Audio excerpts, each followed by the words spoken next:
Hi guys! It's me again. Magluluto ako ng guys, munggo soup. Kasi malamig, kailangan ng sabaw na mainit. So here guys, nagisa ko na ang garlic, onion, ginger, at saka naglagay ako ng konting pork belly pampalasa, at saka tomatoes.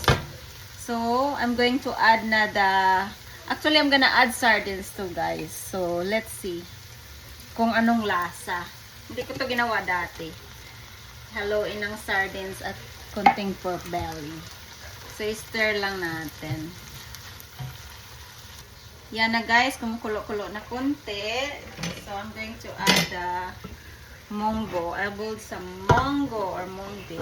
Add na natin. Add na natin siya.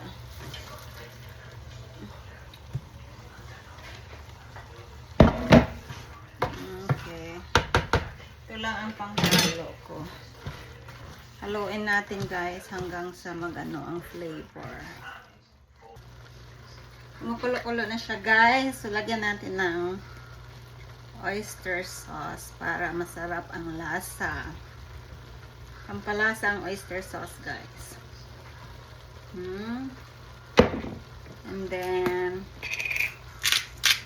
salt. Medyo damihan natin kasi may sabaw. And then, pepper. Then, haluin natin. And, I'm gonna add some water. There you go. Lagyan natin ng tubig. Ayan na.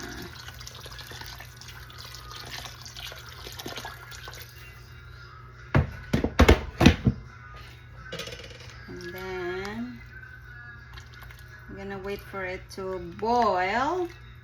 Then, i-add natin yung gulay. So, for now, takpan lang muna natin. There we go. Kumukulo na siya, guys. Tingnan natin. Wow! Yan na, guys. Masarap. Tingnan. Let me try the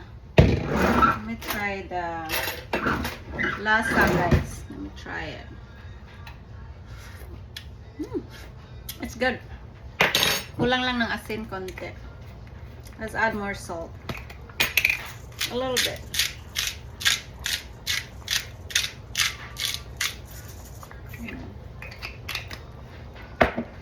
Tama na. Then we're gonna add the vegetables soon. We're gonna add the gulay na guys, the bok choy, and I have a little leftover of cabbage. So i-add ko na lang din para maraming gulay. Gusto ko kasi maraming gulay. Yan na siya guys. Ay! Okay. Anuhin lang natin. Press down, ganyan.